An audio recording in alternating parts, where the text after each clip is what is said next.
Avant de commencer, si vous êtes nouveau ici, bienvenue. Cette chaîne explore l'histoire non pas à travers des légendes dorées, mais à travers la pierre froide, à travers les vies de ceux qui ont vécu, enduré et espéré il y a plus d'un siècle. Nous ne romantisons pas, nous reconstituons. Alors si cela résonne en vous, abonnez-vous, rejoignez-nous dans ce voyage à travers le temps. Aujourd'hui, nous entrons dans un château européen au tournant du XXe siècle. Pas les salles de bal éclairées que vous imaginez, pas les portraits dorés, pas le luxe, mais l'hiver, le vrai hiver, les murs de pierre, le froid qui ne part jamais, l'air qui glace les poumons. Retournons en arrière, le froid vous réveillait avant le jour. Dans un château de la Belle Époque, quelque part en France, en Autriche ou dans les campagnes anglaises, l'hiver de 1900 commençait bien avant l'aube. Les domestiques se levaient dans l'obscurité totale, leurs chambres situées sous les combles ou dans les ailes les plus reculées. Pas de feu durant la nuit, pas de chaleur résiduelle. Seulement la pierre froide et l'air glacé, qui condensaient chaque respiration en vapeur blanche. Ils descendaient pieds nus sur des dalles qui brûlèrent de froid. Les couloirs s'étiraient dans la pénombre, éclairés par une seule bougie tremblante. Les fenêtres hautes, parfois de 3 mètres, accumulaient du givre à l'intérieur. Oui, à l'intérieur. Le verre simple laissait passer le froid comme s'il n'existait pas. Les premiers gestes de la journée étaient mécaniques. Rallumer les cheminées éteintes pendant la nuit, porter des seaux d'eau gelée, préparer les pièces que les maîtres occuperaient plus tard. Mais pour l'instant, le château appartenait au silence et au gel. L'opulence dormait encore. Le froid, lui, ne dormait jamais. La pierre retenait tout, sauf la chaleur. Les châteaux de la Belle Époque n'avaient pas été construits pour le confort thermique. Leurs murs épais, parfois d'1 mètre ou plus, servaient autrefois de fortification. Mais en hiver, ils devenaient des accumulateurs de froid. La pierre absorbait l'humidité de la pluie, de la neige, du brouillard. Et cette humidité, une fois à l'intérieur, ne partait jamais vraiment. Les pièces restaient humides, même avec un feu allumé.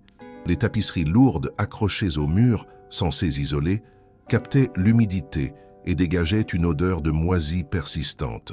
Toucher un mur, c'était toucher de la glace enrobée de tissu. Les courants d'air circulaient librement. Les portes massives ne fermaient jamais parfaitement. Les fenêtres mal ajustées laissaient siffler le vent.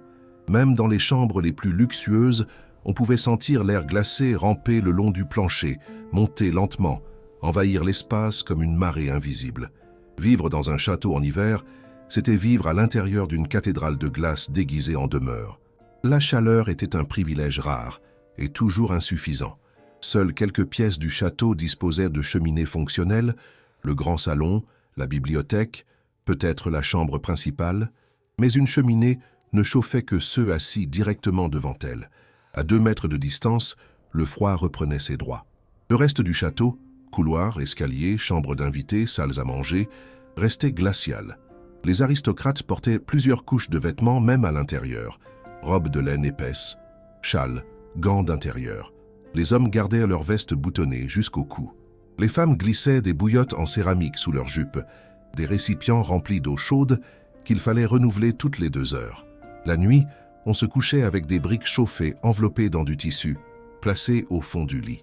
Mais vers 3 heures du matin, elles étaient froides, et le réveil se faisait dans des draps humides de condensation.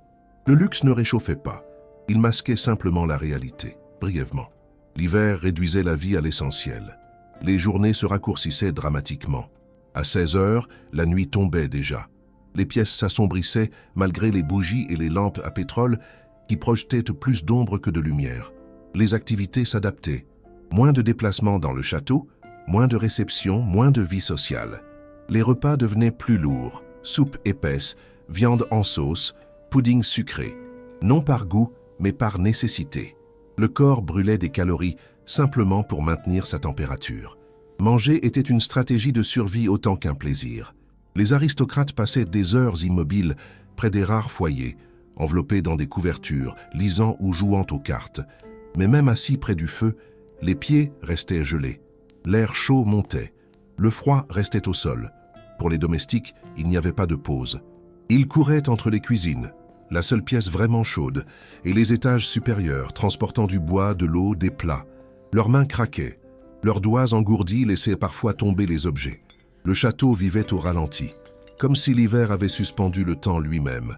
Mais le froid ne respectait pas le rang, il l'accentuait. Les aristocrates avaient accès aux rares espaces chauffés. Leurs chambres, même froides, contenaient des lits à baldaquin avec des rideaux épais qui créaient une petite bulle d'air moins glaciale. Ils possédaient des vêtements de laine fine, des fourrures, des bottes doublées. Les domestiques, eux, dormaient dans les combles, des espaces sous les toits où le vent sifflait entre les tuiles. Pas de cheminée, pas de rideaux, juste des lits de fer et des couvertures minces partagées entre plusieurs personnes. Certains dormaient habillés, leurs manteaux tirés jusqu'au menton. Leur travail les exposait constamment au froid extrême. Puiser l'eau des puits gelés, laver le linge dans des bassines d'eau glacée qui faisaient gercer les mains jusqu'au sang, vider les pots de chambre en traversant des couloirs où le vent hurlait. Leur corps vieillissait plus vite, leurs articulations se raidissaient, les engelures marquaient leurs doigts de cicatrices permanentes. Dans les registres médicaux de l'époque, on trouve des mentions récurrentes: pneumonie, rhumatisme, infections respiratoires chroniques. Les domestiques mouraient jeunes. Le froid tuait lentement, silencieusement, sans que personne ne le remarque vraiment. Les nobles se plaignaient de l'inconfort.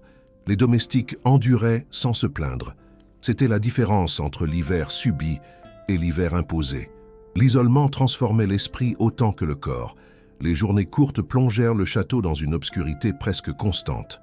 La lumière naturelle disparaissait tôt, remplacée par la lueur vacillante des bougies et des lampes, qui créaient plus de zones d'ombre que de clarté.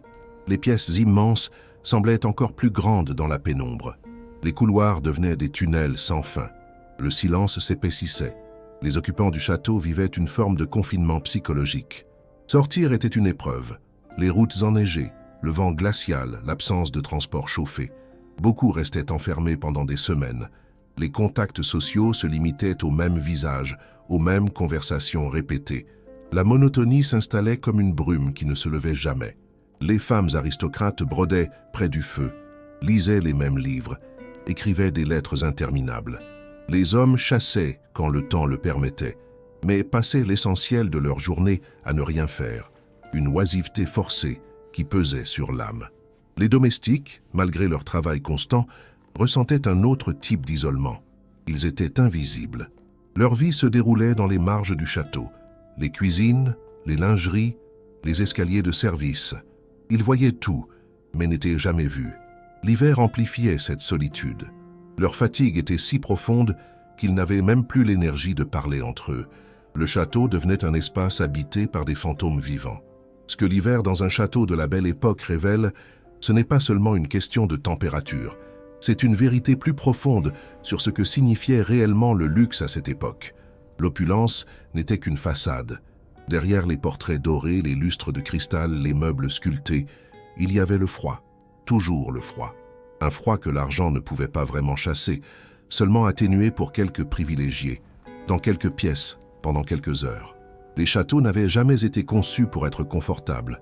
Ils avaient été construits pour impressionner, pour défendre, pour démontrer le pouvoir. Mais vivre à l'intérieur était une autre histoire. L'architecture qui inspirait l'admiration de l'extérieur devenait une prison glaciale de l'intérieur. Les hauts plafonds magnifiques laissaient la chaleur s'échapper. Les grandes fenêtres élégantes laissaient entrer le froid comme une invasion permanente. La pierre qui symbolisait la permanence et la solidité retenait l'humidité et le gel. La Belle Époque portait bien son nom, pour ceux qui la regardèrent de l'extérieur. Mais pour ceux qui la vivaient réellement, dans ces châteaux gelés, l'hiver racontait une autre histoire. Une histoire de survie déguisée en grandeur, de souffrance masquée par l'étiquette, d'inégalité si profonde qu'elle se mesurait en degrés de froid. Aujourd'hui, nous chauffons nos maisons d'un simple geste. Nous réglons la température exacte que nous souhaitons. Nous ne pensons même plus au froid comme à une menace réelle, mais il y a à peine plus d'un siècle, dans les demeures les plus luxueuses d'Europe, des femmes se réveillaient avec le givre sur leurs fenêtres intérieures.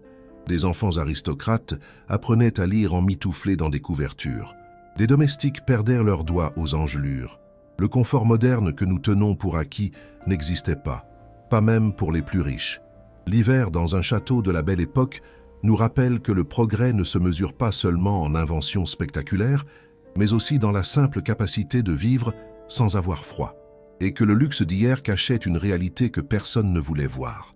Derrière les murs de pierre, tout le monde grelottait. Certains avaient simplement de meilleures couvertures que d'autres.